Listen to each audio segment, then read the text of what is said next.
Hi guys, so today I'm going to be carrying you guys along while I make this while I make this. So I'm going to be making this trench coat today, and basically I just want to carry you guys along basically.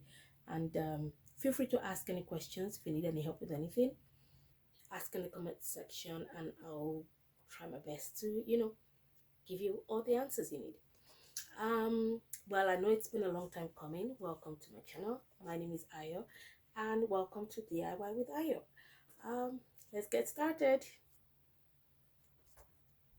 So first and first, based on my measurement, I would fall somewhere between, I'm kind of three sizes, but based on my hip measurement, I'm going to be like a size 22.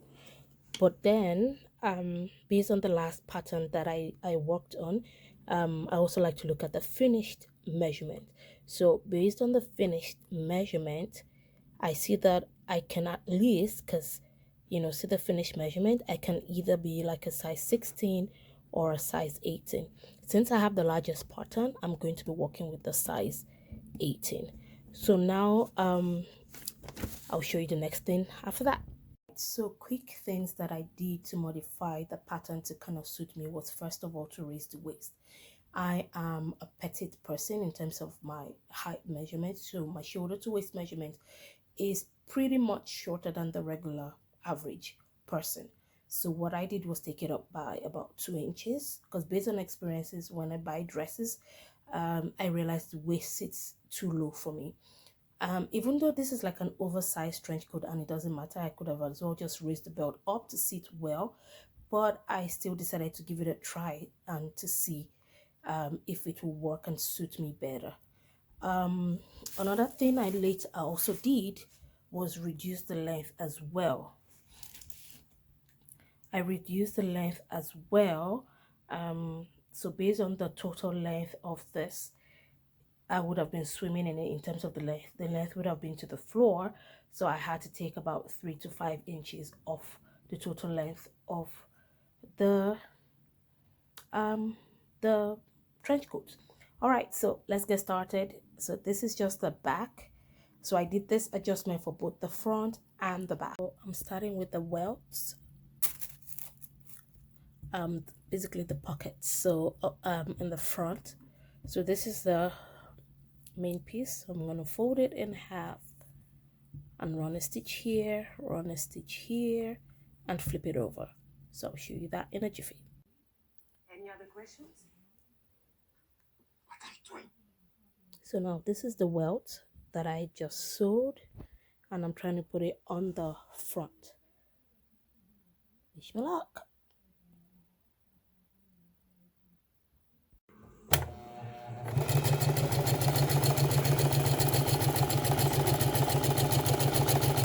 Finished doing the pocket finally. It was a tough one for me, but I'm glad I was able to walk through it. So this is the pocket.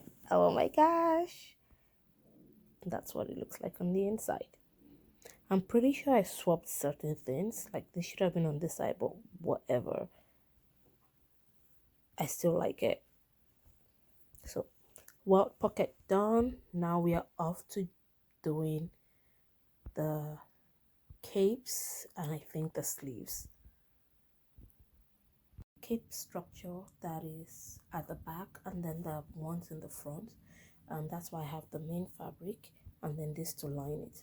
So I'm going to basically sew around here, turn over, iron, and then attach to the main body. This is basically what I mean. This is the right side, so I'll put the lining on it. I'm going to sew around the bottom, right, flip it over, iron, and base stitch around the other edges, and then I can attach. So it's similar to the one I did in the front. I'll show you that now. So for the one in the front, I basically sewed around here and then flipped it, base stitch around the top. So this is a piece for the front. So this is after it's been lined. So I lined it, turned it around, ironed, and then did a top stitch. So basically I did this top stitch all around here, and then I did a base stitch here just to hold everything in place so it doesn't shift when I put it on the main bodice. Now this long strip, which is about 1 to 1.5 inches wide, is what I'm going to fold like this basically. So I'm now going to make the loops for the belts, for the epaulette on the shoulder, and also for the sleeves where we're going to have that buckle piece as well. So it's a pretty long strip, and here's one part of it that I've already done. So I'll cut it into the respective length for each of that. It's in the pattern, the full length is in the pattern, and yeah. So I just joined the back now, and I realized that I made a huge blunder, especially when working with a pattern. I would have loved for the lines to be seamless basically.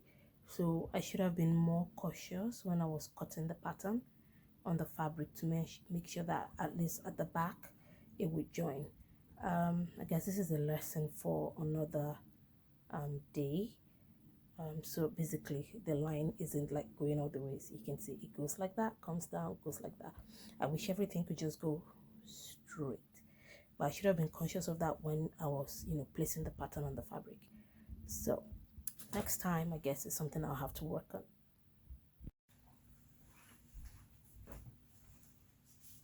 So this is where we are. This is the back,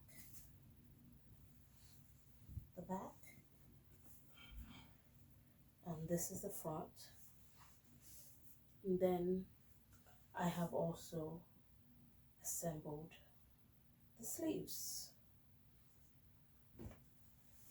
So this is where we are right now. Oopsie, I don't have the sleeves on, so it's gonna be hard to see, but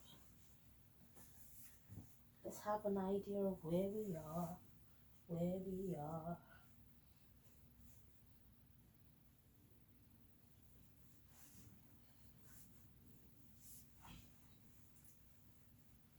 This is where we are.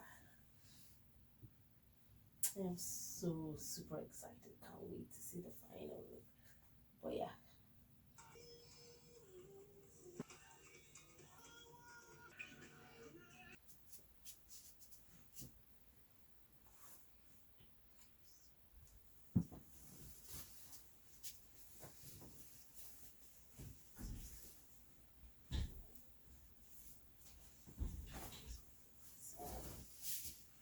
So